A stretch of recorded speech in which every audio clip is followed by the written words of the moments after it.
10 वर्षों का कार्यकाल हुआ, इसमें जनता तो मान कर चल रही है कि मोदी तीसरी बार भी प्रधानमंत्री, विपक्ष के लोग भी कह रहे हैं कि प्रधानमंत्री तो मोदी ही होंगे। तो क्या ये मोदी मैजिक है या विपक्ष बहुत कमजोर है? ये मैजिक देश के मतदाताओं का है। मतदाता जागृत हो चुका है। अब तक मतदाता उनके औरा में था उस परिवार के, और इसलिए उनको लगता था शायद ये परिवार देश को आगे ले जाएगा, और उन्होंने इस लोगों की भावनाओं का दुरुपयोग किया। मैं जनता जनार्दन को समर्पित हूँ। कभी कोई सोचता है कि सुबह 7 बजे देश का प्रधानमंत्री पूरी की गलियों में घूम रहा है? क्यों? मेरा जनता के प्रति विश्वास है, और इसलिए देश की जनता ने ये सारे निर्णय किए हुए हैं। सर, इंडी गठबंधन से कितनी चुनौती मिल रही है, खास तौर पर अगर बिहार, यूपी, महाराष्ट्र और दक्षिण के राज्यों की बात करें?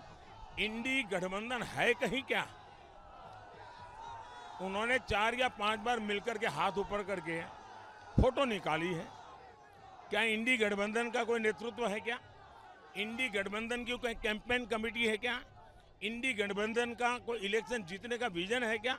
इतना ही नहीं, इंडी गठबंधन का सबसे बड़ा पार्टनर है लेफ्ट। इंडी गठबंधन ने प्रारंभ में ही इस लेफ्ट के पीठ में जोरा पहुंच दिया। वायनाड में चुनाव लड़ा और लेफ्ट वालों को गालियां दी, लेफ्ट वालों ने कांग्रेस को गालियां दी।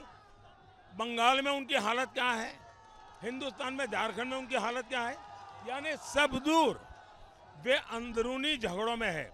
अभी उनके एक नेता कह रहे हैं कि अब छोटी छोटी पार्टियों का कोई भविष्य नहीं है। जो इंडी अलायंस के छोटे पार्टनर है उन्होंने कांग्रेस में मर्ज कर देना चाहिए। क्यों? उन्हें मालूम है कि मान्य विपक्ष के लिए जितनी सीटें चाहिए 10%, इस चुनाव में कांग्रेस 10% सीटें नहीं ले पाएगी। तो मान्य विपक्ष बनने के लिए वो सभी छोटी छोटी पार्टियों को मर्जर करना चाहते हैं, ताकि जो कुछ नंबर कम पड़ जाए तो अगर पूरा हो जाए। ये इनकी हालत है।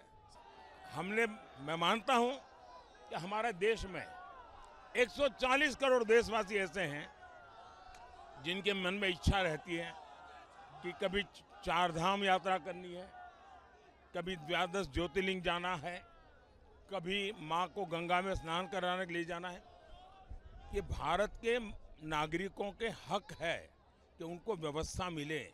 अगर वो जगन्नाथ जी में आते हैं तो उसको अच्छी रहने की व्यवस्था मिले, अच्छा खाने का प्रबंध मिले, उसको कनेक्टिविटी मिले, उसको इंटरनेट कनेक्टिविटी मिले, उसको अच्छे साफ सुथरे टॉयलेट मिले। क्या हिंदुस्तान के नागरिकों को ये हक नहीं है क्या?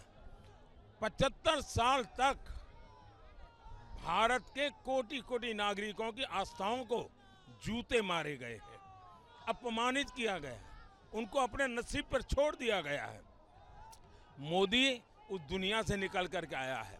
मेरे मन में दर्द था, जो इस देश के मालिक हैं, जो इस देश को चलाने के लिए टैक्स दे रहे हैं, उनको एक टॉयलेट नहीं मिलेगा, उनको अच्छी जगह पर सोने की जगह नहीं मिलेगी, क्योंकि वो भगवान के दरबार में जा रहा है, परेशान हो जाए। तो मैं अपना कर्तव्य मान करके इसको कर रहा हूँ। जहाँ तक हम पर जो विरोध करते हैं या आरोप करते हैं, वो तो मेरे जन्म से पहले से कर रहे हैं, क्योंकि वो एक निश्चित प्रकार की सत्ता भूख में डूबे हुए लोग हैं। वो मानते हैं कि उनकी प्राइवेट प्रॉपर्टी है, इनकी फैमिली की प्रॉपर्टी है। ये देश के संविधान को नहीं मानते, देश के लोकतंत्र को नहीं मानते, देश के मतदाताओं की ताकत को नहीं मानते हैं, और इसलिए वो गाली गलौज करते हैं।